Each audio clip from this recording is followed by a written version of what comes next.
ಆಗಲ್ಲ ವೈಜ್ಞಾನಿಕ ಬೆಲೆ ನಾವು ಕೇಳೋದು ಇಲ್ಲ. ನಿಮ್ಮ ಕೈಲೂ ಕೇಂದ್ರ ರಾಜ್ಯ ಸರ್ಕಾರಕ್ಕಲ್ಲೂ ಆಗಲ್ಲ, ಕೇಂದ್ರ ಸರ್ಕಾರಕ್ಕಲ್ಲೂ ಆಗಲ್ಲ, ನನಗೆ ಗೊತ್ತು. ಆದರೆ ಪಕ್ಕದ ಗುಂಡ್ಲುಪೇಟೆಯಲ್ಲಿ 10 ರೂಪಾಯಿ ಮಾರ್ತಾ ಚಿಕ್ಕೋಳಲ್ಲಿ 5 ರೂಪಾಯಿ ಮಾರಿದ್ರೆ ಇದ್ರ ಅರ್ಥ ಏನು? ಆಗ ನಾವು ರೈತರೆಲ್ಲ ಸೊದಗಿವಿ ಅಂತ ಎಲ್ಲ ಇವ್ರನ್ನೆಲ್ಲ ನರ್ಸಕ್ತವ್ರು ರೈತರು, ಇವ್ರ ಕೈಲಿ ಏನೂ ಆಗಲ್ಲ, ನಮ್ಮದೇ ದಬ್ಬಾಳ್ಕ ಏನು ಬೆಳೆದರೆ ಇಲ್ವಾ? ನಾವಿಲ್ಲದೆ ನೀವ್ರಿಲ್ಲ. ನಮ್ಮ ಕಮಿಷನ್ಲಿ ಇವ್ರು ಬದುಕ್ತಾ ಇರೋದು, ಇವ್ರ ದುಡ್ಡು ನಾವು ಬದುಕ್ತಾ ಇಲ್ಲ.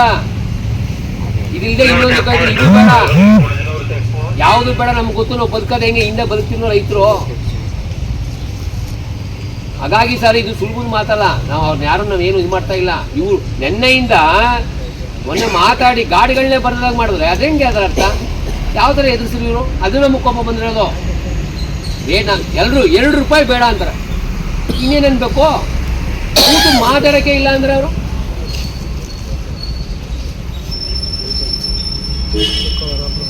ಹಾಗಾಗಿ ಈಗ ಕರಿತಾ ಇದ್ದಾರೆ, ಹೋಗೋದಲ್ವಾ? ಯಾವ ಅಲ್ಲಿ ಮಾಡಿದಾರೆ ಸರ್? ಎಲ್ಲರೂ ಇದ್ವಿ, 4 ಜನ ಇಲ್ಲ, ಎಲ್ಲರೂ ಬರ್ತೀವಿ. ಇಲ್ಲೇ ಕರ್ಬಿಡಿ, ಇಲ್ಲೇ ಕುಂಕಮ್ಮ ಎಲ್ಲಿ ಸರ್? 103 ಸರ್, 103 ಕೋಟ ಅಲ್ಲ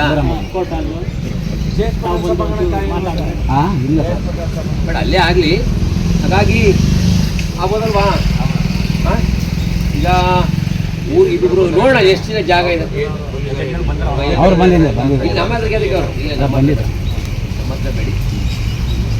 ಅಲ್ಲಿ ಏನು ಅರೇಂಜ್ಮೆಂಟ್ ಎಲ್ಲರೂ ಬರ್ತಾರೆ ಅಂತ ಹೇಳ್ಬಿಟ್ಟು ಅರೇಂಜ್ ಮಾಡಿ ಚೇರ್ಗಿರ್ ಹಾಕೊಂಡು ಅರೇಂಜ್.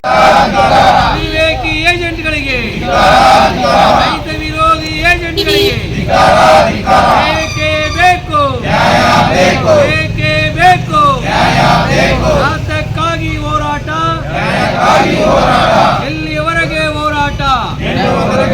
ರೈತ ವಿರೋಧಿ ಚಿಕ್ಕೊಳ್ಳೆ ಏಜೆಂಟ್ಗಳಿಗೆ, ರೈತ ವಿರೋಧಿ ಚಿಕ್ಕೊಳ್ಳೆ ಟೊಮೊಟೊ ಏಜೆಂಟ್ಗಳಿಗೆ